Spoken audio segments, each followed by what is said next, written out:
The communication between first responders and the various systems is typically referred to as mission critical services. Now, mission critical services isn't just related to first responders. There's various use cases and users of mission critical services. So, for example, we could think about the law enforcement, the police, again, utilising mission critical services. Again, communication from the first responders through to the dispatchers, through to the police on the streets. We then can think about other blue light services, for example, the ambulance service, the fire brigade, again, all wanting to communicate. However, these systems all want to communicate with each other as well. So the idea is mission critical services not only work in a specific environment, they allow interworking between some of these use cases.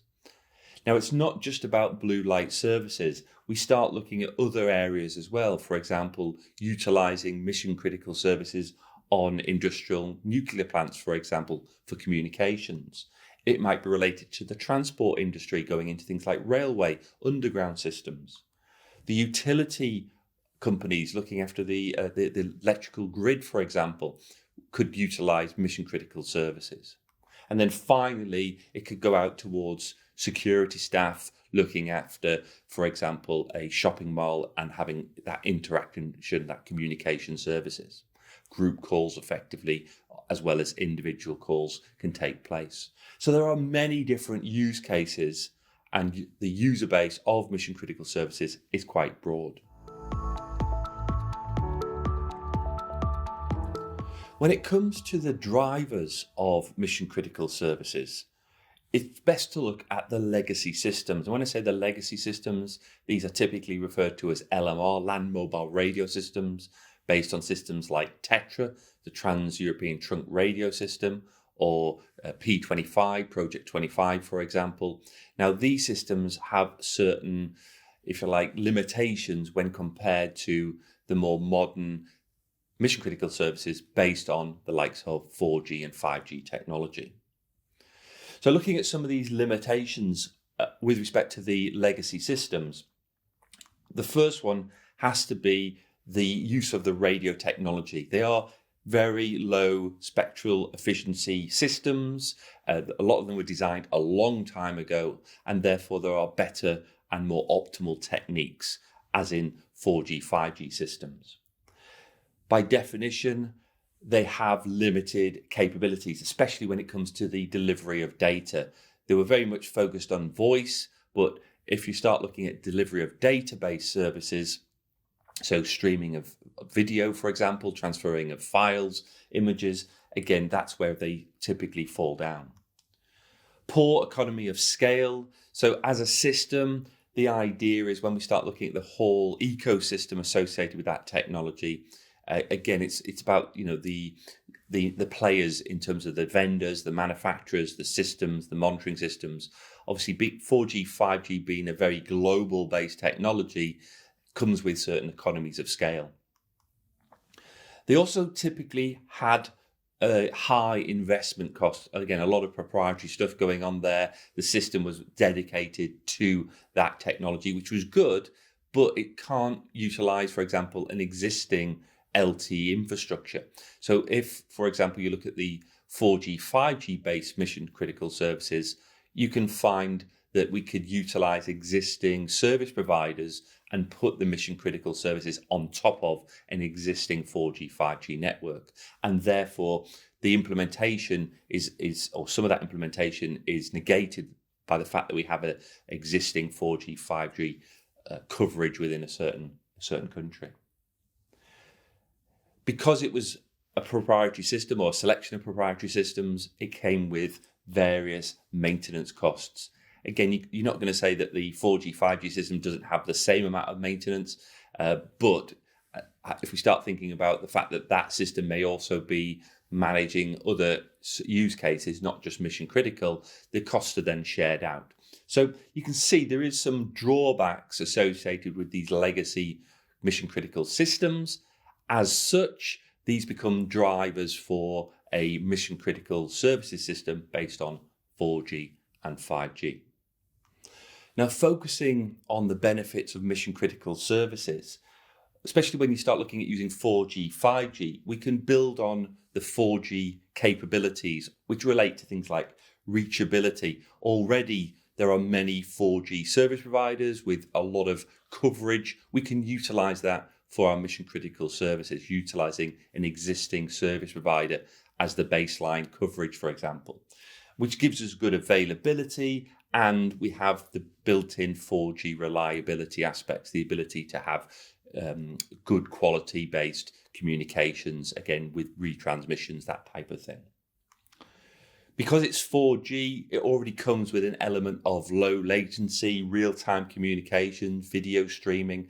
5G just builds on that. So you can see that's going to be very advantageous using a 4G, 5G based system for mission critical services. Interoperability. Now, there's lots of different aspects of interoperability. So when we start looking at 4G, 5G, we've got a lot of vendor interoperability. So we've got different manufacturers of devices and base stations and core networks and services all interworking. And putting mission critical 4G, 5G systems on top of that, we already come along and say, yes, we've got some interoperability. We still need vendors to adopt the mission critical standards in a certain way. But again, there is more players in the market. We also have the ability to do things like roaming, interworking with Wi-Fi systems. And again, that also plays into when you start looking at mission critical services and different options with respect to how systems communicate or how one device might move on to a different part of the network or a different network entirely. Within mission critical services, we have the ability to have private calls, group calls, and again, there's different permutations with respect to how they are set up and managed, but we've got all that built in. That's sort of a layer on top of a 4G system. So 4G provides the bearer, the mechanism, the quality of service, the reliability, and mission critical bolts on top of that this ability to manage services. Now, I mentioned about quality of service a little bit when I was talking about the fact that we've got 4G, reliable connectivity. But within 4G, if we're going to put mission critical services on top of an existing service provider, we need to think about those mission critical users having a higher prioritization. So, for example, if somebody was making calls on their smartphone and then we had mission critical service requirements, we must have the ability to have an element of priority, possibly preemption, to get this mission critical service through at the expense of other services potentially. And that includes obviously managing the type of data, the voice, having a higher quality of service on the system. When we start describing mission critical services within 4G systems, we start utilizing various terminology, and that includes the term MCPTT, which stands for Mission Critical Push to Talk. So when you start talking about the capabilities of mission critical services, the first one on the list there is PTT, Push to Talk based devices. Now, that provides obviously the ability to do voice, the ability to do private calls, group calls, and it's worth pointing out this was, when it comes to 3GPP releases, the first release of mission critical services was very much focused at push-to-talk based devices. Now, since then, we've tried to incorporate more capabilities into the standards, and therefore with each release we get new enhancements, new features. And when we start looking at the terminology, you'll also see the term mission critical data, MC data. And MC data provides data services, the ability to have short data service as a feature. So that might be sending an image, sending an information, sending a document, sending a URL, different types of short information. But you can see that we have file distribution capabilities, the ability to store and download information as well. Now, some of these will be discussed in more detail in subsequent videos as part of the course. The last one on there is MC video. So it sort of sits there as a a video-based service for mission critical. And we can do things like video streaming. That might be within a private call between two users, for example, or a group call, multiple users. Again, the ability to send video, multiplex that out. Now, generally, you've got these three key categories: MCPTT, MC data, MC video. Sometimes you may hear the term MCX. So mission critical X, where the X could be the PTT, the data, or the video-based service. When it comes to looking at 3GPP-based mission critical services, the 3GPP, the third generation partnership project, have different versions or what's called releases. And when we start looking at mission critical services, even though LTE first came out in what's called Release 8, it wasn't until Release 13 that we first saw mission critical services as part of the 4G standard. Now, at that time, focusing on Release 13, we added the mission critical PTT, the push to talk service. That included various aspects of security, user authentication, authorization on the system, both group and private calls, as well as the ability to work on and off network. Now, some of these we're going to be looking at over the duration of the course in more detail. So the key thing here, though, is at Release 13, it was focused on mission critical push to talk. As you can see, there's no video, no data options at that release. It wasn't until Release 14 that we started enhancing our push-to-talk service, as well as adding other video and database services on there as well. So you can see Release 14 incorporated floor control within the push-to-talk service, linking into group calls, etc. Had the feature for ambient listening, so the ability to remotely activate the microphone so that you can listen in to a particular device. That was added in Release 14 as a feature. We also added MC data, mission critical data. So with that, two key services, what's called SDS, the short data service. Again, we'll look at that in more detail later in the course. And we also have file distribution. So we've got MC data capabilities, and we added MC video capabilities in Release 14 as well. And that included the ability for both private and group calls. So Release 14 now has all the three MCX based services. Going into Release 15, the key thing there is a lot to do with interworking. So interoperability, interworking is very key. We also have remote initiated calls, so the ability to get a device to initiate a call, but obviously from a remote location. We also have, for MC data, again, a lot of interconnecting, interworking capabilities. We have emergency alert, data notifications, file distribution off network was added in Release 15 capabilities.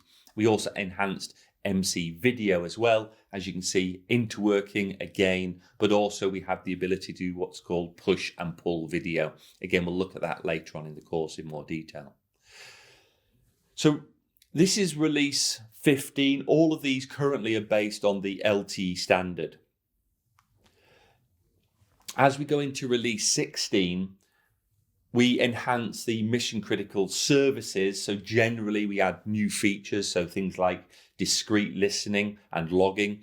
So this is about the authorized listening into a mission critical device and logging activities.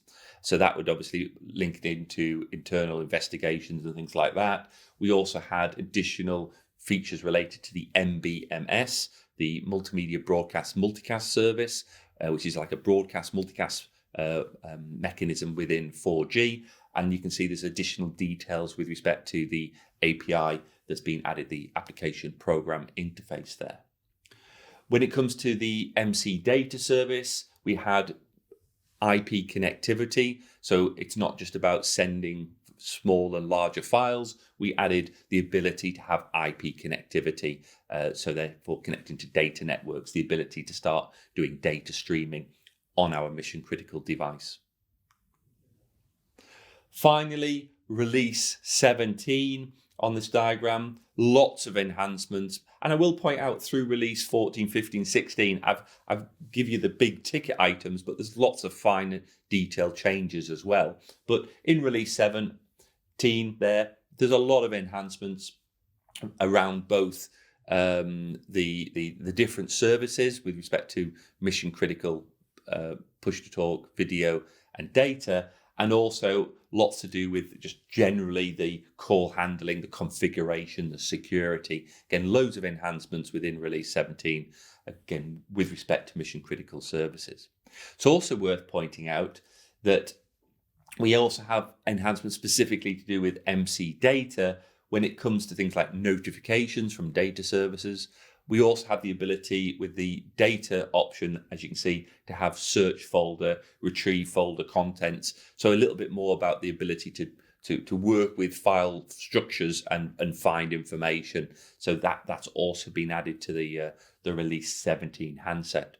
Now it's worth pointing out that each of these releases, so release 17 at the time of recording has just been standardized, but it still takes, typically a couple of years before you have a device that is compliant with that release. So just be mindful, it's not always, the release is standardized and the equipment is available.